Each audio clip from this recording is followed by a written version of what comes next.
Selamat malam Bapak Ibu dimanapun Anda berada. Selamat datang kembali di channel YouTube Berkat Bagi Semua Bangsa. Pada malam ini kami berkesempatan bertemu dengan salah satu hamba Tuhan yang telah sangat diberkati, yaitu Pak Freddy Toisuta dari Panti Asuhan Pak Van der Stur. Sedikit profil yang saya bisa bacakan mengenai beliau. Beliau seperti tadi saya sebutkan, nama beliau adalah Pak Freddy Toisuta. Beliau adalah Kepala Panti Asuhan Pak Van der Stur. Selain itu, beliau adalah Majelis Koordinator Komisi Dewasa Muda di GKP Jatirangon, Koordinator Sapres di Komite Pembantu Sekolah GKP Jatirangon juga. Selamat datang Pak Freddy Toisuta di channel kami, Pak. Selamat datang, Pak. Selamat malam. Shalom. Yes. Pak, boleh Bapak memberi penjelasan sedikit Pak mengenai Panti Asuhan Putra Putri Pak Van der Stur. Ini berada di Kota Bekasi Pak ya? Ya, kami ada dua tempat Pak. Oke. Sebenarnya. Ya. Jadi yang pertama memang ada di Matraman Raya 77. Pertama kali kami pindah dari Magelang. Dan saat ini kami konsennya operasionalnya ada di Bekasi di Jalan Raya Pasar Kecapi, Pondok Gede. Oke. Bisa Bapak ceritakan sejarahnya Pak, apa namanya Panti Asuhan ini? Ya, pekerjaan Pak Van der Stur ini dimulai pada 10 Juli 1892, tepatnya di Magelang, oleh seorang misioner bernama Johannes Van der Stur. Beliau adalah pada saat itu bertugas membagikan traktat pada tentara yang berisi ayat-ayat Alkitab. Oke. Beliau ini ditantang oleh prajuritnya setelah mau kembali ke negerinya untuk mengasuh 4 anak. Beliau dengan tidak berbekal apapun, beliau terima tantangan itu sampai akhirnya dari 4, 5, 10 sampai beribu-ribu anak beliau asuh di Magelang. Tapi pada tahun 1945 beliau meninggal dunia dan anak-anak secara otomatis pengasuhannya dilimpahkan oleh pengasuh-pengasuh yang beliau percaya oleh anak-anak asuh yang paling besar. Okay. Pada tahun 1949 kami pindah semua ke Jakarta. Di Jakarta ini kami pindah 3 tempat. Jadi pertama di Bidara Cina, di Salemba, terakhir di Matraman Raya 77 sampai saat ini. Okay.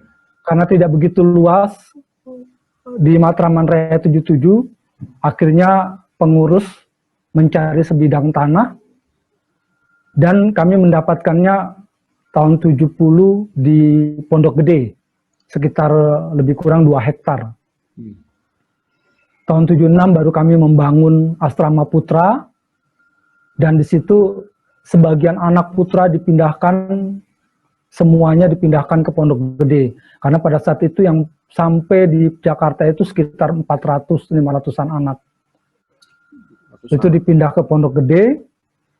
Selanjutnya kami mencari dana untuk membangun Asrama Putri. Akhir berselang 3 tahun kemudian selesailah Asrama Putri, dan tahun 1979 selesai semua pekerjaan tempat tinggal anak-anak. Jadi sebagian anak-anak kecil yang putri yang berada di Matraman dipindahkan semua dengan anak-anak laki-laki di Pondok Gede sampai saat ini. Nah, tidak sampai di situ saja, Pak.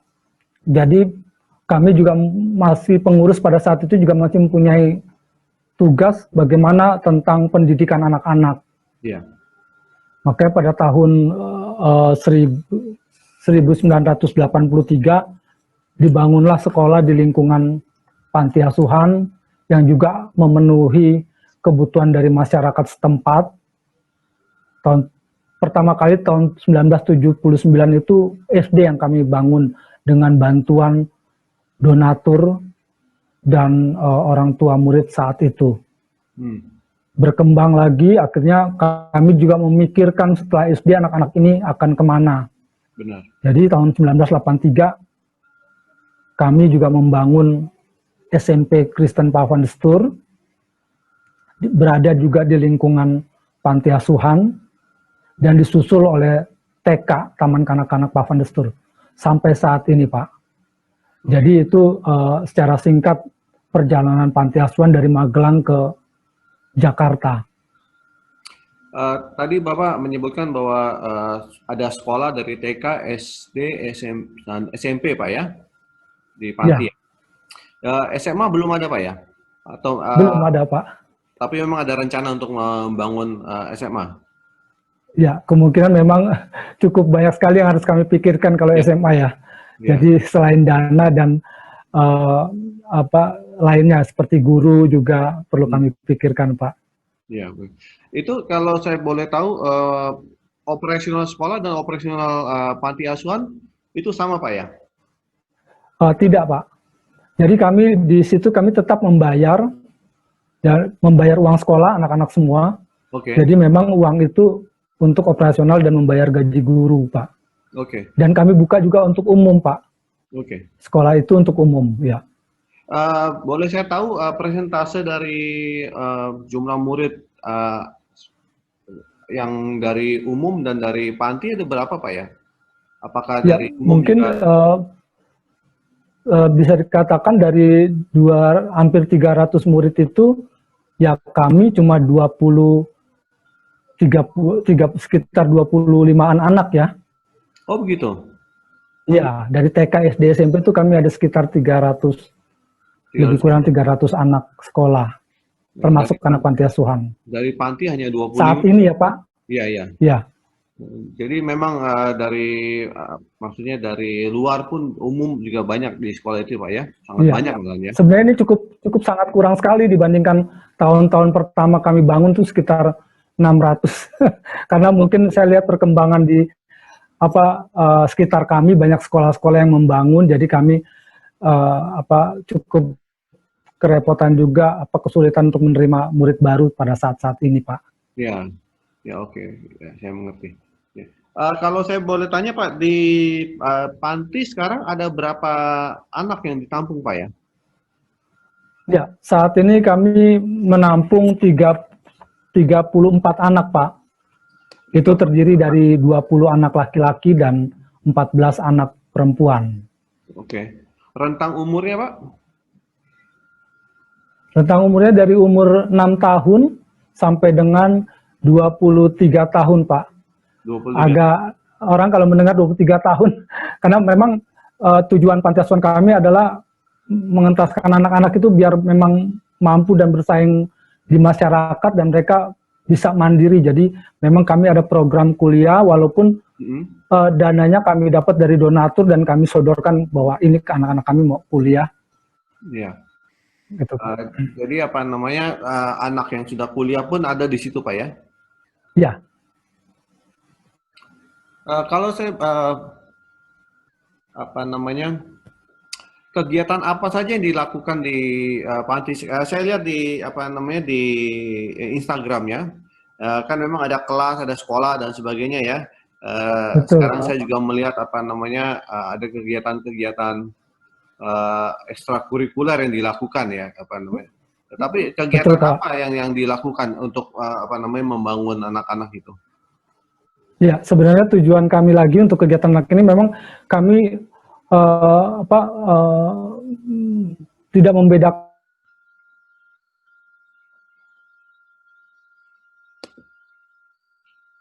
anak kami dengan anak luar. Jadi kami memberikan semua kegiatan yang positif buat mereka, ada lapangannya. Vokal, kami juga mendatangkan pelatih vokal buat mereka dan juga hoki. Itu semua puji Tuhan ada bantuan dari donatur, angklung, painting, dan juga teater. Itu yang kegiatan yang ada di panti asuhan kami. Selain itu juga kami juga punya hidroponik, Pak. Dan berkebun, serta juga ada berternak lele dan ayam. Yang pada saat-saat pandemi ini memang kami konsen ke arah situ karena memang sangat berkurang sekali donasi dan bantuan dari masyarakat. Jadi kami produksi sendiri untuk konsumsi kami sendiri. Iya, iya. Pak, maaf, kita kembali sebelumnya. Untuk anak-anak di panti ini,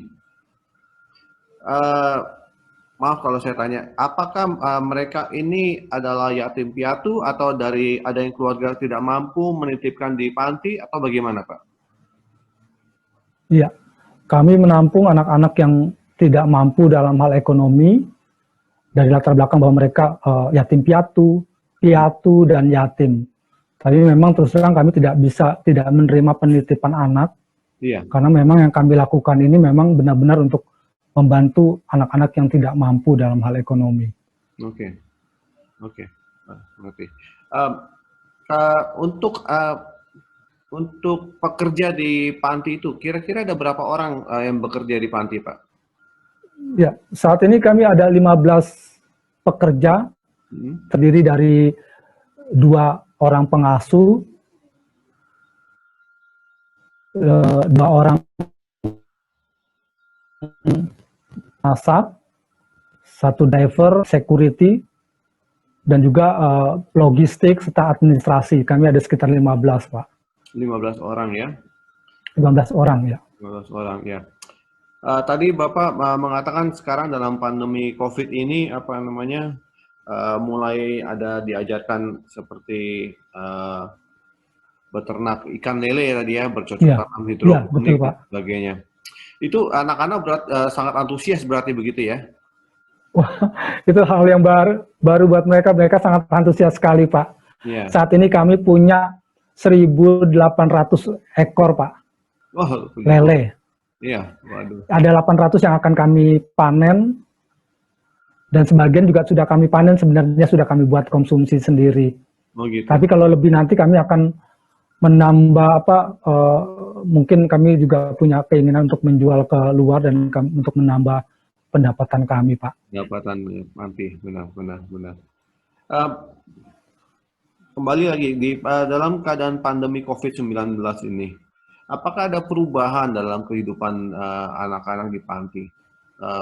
Ya, jelas dalam masa pandemi ini banyak sekali perubahan. Pertama, mereka memang dengan area kita yang sekitar 2 hektar itu tidak bisa kami pergunakan semua karena kami memang menutup akses panti asuhan untuk umum, Pak. Jadi memang kami dari anak-anak maupun karyawan yang tinggal di dalam, mereka tidak bisa keluar. Kami yang tinggal di luar yang bekerja untuk mereka. Jadi memang menghindari penyebaran COVID juga, dan juga kami juga ada protokol kesehatan di sana. Jadi kalau ada Bapak Ibu yang mau akan berkunjung, kami hanya bisa sampai di pintu gerbang panti, dan anak-anak mau bertemu juga berjarak sekitar 2-3 meter.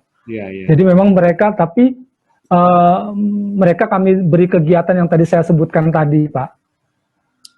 Karena kenapa? Karena memang di luar panti asuhan itu kegiatan sekolah, ada orang tua datang atau ini, jadi udah umum. Jadi mereka hanya sampai di pagar panti asuhan dalam masa pandemi ini. Iya, benar. Kita yang orang tua aja kalau kita di lockdown gitu bosan ya, Pak ya, apalagi anak-anak, Pak ya. Betul, Pak. Iya. Jadi memang mereka ada waktunya juga, Pak. Jadi mereka Sabtu, kalau memang tidak ada orang di lingkungan lain yang datang ke lingkungan panti asuhan, mereka bermain futsal atau hoki di lapangan kita yang ada di area panti asuhan. Saya mau tanya dong, Pak, kalau futsal saya mengerti. Kenapa bisa hoki, Pak? Iya, hoki ceritanya begini, Pak. Jadi memang ada seorang donatur yang menawarkan kami, anak-anak mau nggak nih belajar hoki? Wah, anak-anak kan karena hal yang baru ya, hoki apa sih, ini apa? Mereka mau. Jadi mereka, donatur itu langsung mengirimkan pelatih, Pak. Pelatih hoki, iya, pelatih hoki untuk kami. tanpa kami memang mengeluarkan sepeser pun. Pelatih hoki kami dilatih sekarang mungkin udah sekitar 1 tahun yang lalu ya Pak. Nah, setelah dilatih itu mereka juga memberikan kami peralatan hoki, jadi dari stick, bola. Jadi anak-anak senang sekali sampai sekarang. Kami pernah mengikuti beberapa event juga. Ya, walaupun memang ini hal yang baru, tapi memang kami sudah bisa menunjukkan bahwa mereka ada kemampuan untuk bermain hoki. Oh, gitu. Kami juga diajak donatur. Puji Tuhan anak-anak senang sekali untuk mencoba lapangan di GBK. Wah, mereka sih. Tapi ini hal yang baru yang memang anak-anak senang sekali, Pak. Tapi mereka antusias ya gitu, Pak ya? Iya, betul. Sampai sekarang kami latihan sendiri, Pak. Karena memang kegiatan-kegiatan ini ada beberapa yang kami tidak datangkan pelatih karena memang masih masa pandemi COVID ini, Pak. Jadi kami berlatih sendiri. Iya. Saya melihat di akun Instagram Panti, saya lihat banyak sekali bukan donatur ya, yang datang mengunjungi itu yang orang-orang dari luar negeri, Pak. Mengunjungi. Iya. Gitu, sebenarnya iya. Iya. Sebenarnya mereka ini jadi ada ya dulu pernah tinggal di Magelang, Pak. Dan mereka kaget bahwa Pak Van der Stoel itu masih ada. Oh gitu. Jadi mereka datang melihat kebenarannya. Emang Pak Van der Stoel masih diteruskan ya pekerjaan ini. Jadi mereka melihat ternyata benar. Dulu kakek neneknya, orang tuanya tinggal Pak Van der Stoel. Oh ya ini ya pekerjaan Pak Van der Stoel. Jadi orang-orang yang dari luar negeri itu memang mereka tertarik karena mereka punya riwayat keluarganya pernah tinggal di Pak Van der Stoel dan mereka di sana ya cerita, wah keluarga saya pernah tinggal di Pak Van der Stoel, coba kayaknya ada masih di Jakarta. Jadi ceritanya begitu Pak. Jadi mereka datang untuk melihat kami. Untuk melihat ya, jadi untuk mengenang lagi zaman-zaman orang tuanya ya. Betul, ya. Iya. Betul. Tadi Bapak mengatakan ada sekitar 30 anak di panti, Pak ya? 20 anak putra dan 14 anak putri, jadi sekitar 34 anak, Pak. 34 anak putra, 34 anak di panti. Kebutuhan mereka sehari-hari tercukupi, Pak ya? Ya, memang ada yang beberapa kurang, Pak. Memang artinya begini, kami saat ini memang sangat membutuhkan bahan makanan dan sayur-sayuran serta alat-alat kebersihan. Karena apa? Karena memang pada masa pandemi ini terus terang memang orang-orang yang berkunjung dan datang berkunjung sangat berkurang sekali. Dan kami mengantisipasinya dengan yang tadi saya bilang, kami berkebun sendiri dan kami buat konsumsi sendiri.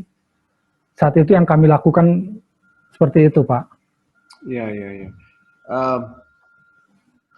Kalau misalkan ada mungkin nanti ada pemirsa yang terketuk hatinya untuk membantu panti, bagaimana cara melakukannya, Pak ya? Ya, Pak. Kami sebenarnya ada beberapa program, Pak, yang kami memang dalam masa pandemi ini memang sangat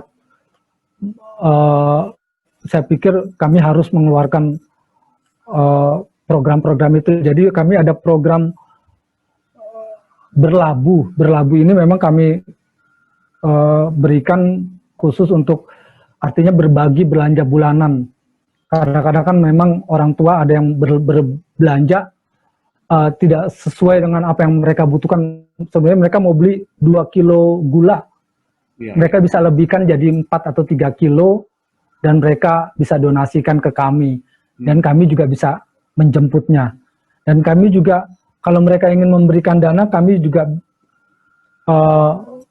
ada rekening kami di BCA cabang Sunter di rekening 419300432 atau Mandiri cabang Cikini di 12300804499 atau mereka bisa dapat langsung datang ke panti asuhan kami di Jalan Raya Pasar Kecapi nomor 26 Jati Rahayu Pondok Gede. Oke, nanti apa namanya nomor rekening dan apa alamat saya akan tuliskan di akhir video supaya para pemirsa nanti yang terketuk hatinya bisa dapat melihat ya. Pak, saya juga lihat di Instagram panti itu ada program apa namanya membiayai biaya sekolah anak-anak. Bapak bisa jelaskan mengenai itu, Pak? Iya, yang tadi saya jelaskan ke Bapak sebelumnya, bahwa kami juga walaupun anak panti, kami tetap membayar uang sekolah, Pak. Iya. Setiap bulannya. Saat ini, kenapa kami luncurkan ada program donasi biaya sekolah? Karena terus terang beberapa bulan terakhir ini kami menunggak uang sekolah. Jadi memang itu berdampak sekali untuk operasional sekolah dan gaji guru lain-lainnya, operasional yayasan juga. Jadi kami dengan bantuan dan uluran tangan dari donasi untuk membantu, sebulan itu kami lebih kurang sekitar 7 juta untuk membayar uang sekolah. Jadi kalau setahun kami hitung sekitar 210 juta kami harus menyiapkan dana sekolah untuk anak-anak. Jadi itu Pak, kenapa kami ya ada program biaya sekolah, memang itu biaya yang sangat besar sekali yang kami keluarkan, itu di luar lain-lainnya yang kami butuhkan ya Pak, alat-alat sekolah, pakaian seragam, itu hanya uang sekolah yang memang kami saat ini menunggak lah. Oke, baik. Nah, mungkin nanti ada pemirsa yang melihat ini dan terketuk hatinya Pak ya, kita doakan saja. Apakah ada Pak, apa namanya, tadi kan Bapak bilang panti ini sudah lama ya, sudah berdiri. Apakah ada apa namanya cerita mengenai anak-anak panti yang sudah keluar dari panti, sudah hidup mandiri dan apa namanya sudah sukses dan apa namanya, mungkin ada yang bisa diceritakan Pak? Ya Pak, ada satu anak memang dia alumni dari panti asuhan tahun 80-an ya. Iya. Nah dia sekarang ini sukses berhasil karena dia buka usaha, salah satunya nih Pak ya, ayam bakar di jalan saya lupa jalan apa, dia buka ayam bakar. Jadi kami mendengar itu senang sekali ya, karena memang usahanya sukses sekali. Iya. Dan selain itu juga ada juga yang memang menjadi tentara dari alumni kami itu di Bandung, juga ada yang jadi akuntan pabrik. Oke. Kami juga ada yang jadi teknisi kapal yang bekerja di kantor-kantor. Saya mengetahui ini karena kami punya satu wadah IKAPA Pak, Ikatan Alumni Pavandestur. Jadi memang mereka saya cukup senang sekali, mereka berhasil lah untuk membantu orang tuanya dan mereka juga berhasil untuk kehidupan mereka di masyarakat. Iya. Itu salah satunya yang saya tahu itu Pak. Ya, ini apa menunjukkan bahwa bukan asal kita yang menentukan masa depan kita Pak ya, tapi perjuangan kita ya. Jadi apa namanya, tidak boleh kita berkecil hati atau kita menyerah Pak ya, kita harus terus berusaha Pak ya. Iya. Oke. Bapak ada pesan-pesan lagi yang mungkin mau disampaikan kepada para pemirsa mengenai Panti Asuhan Pavandestur? Ya, saya mau menyampaikan begini bahwa Yayasan Panti Asuhan Pavandestur ini memang benar-benar kami menampung anak-anak yang tidak mampu dalam hal ekonomi, baik yatim piatu maupun yatim. Jadi memang dengan latar belakang yang berbeda, kami juga menampung dari segala suku, dari seluruh Indonesia kami menampung. Dan juga pada saat ini kami memang sangat sekali membantu, sangat sekali memerlukan uluran tangan Bapak Ibu. Kenapa kami bilang berupa dana, kami memang sangat saat ini kami sangat sekali membutuhkan biaya tersebut yang tadi saya sebutkan seperti biaya sekolah, renovasi, dan lain-lain. Kami juga mungkin berterima kasih juga untuk Pak Ferdinand yang mungkin mengajak saya untuk berbicara di channel Bapak. Terima kasih Pak. Saya berharap Bapak Ibu yang mendengar atau melihat channel ini, Bapak Ibu jangan khawatir, bisa datang langsung untuk membuktikan ke tempat kami, ke panti asuhan kami. Kami ada di sana dan anak-anak juga ada kami tampung di sana. Baik. Saya kira itu saja untuk malam ini, Pak Freddy. Terima kasih atas waktunya. Tuhan Yesus memberkati Bapak. Terima kasih Pak Ferdinand. Dan pelayanan Bapak. Salam buat anak-anak di sana. Salam buat semua pekerja. Memang sekarang dalam pandemi COVID-19 ini hidup semakin terasa berat Pak ya. Tapi kita percaya bahwa Tuhan Yesus selalu mencukupkan kebutuhan kita. Amin Pak. Terima kasih Pak. Selamat malam. Terima kasih. Selamat malam Pak Ferdinand.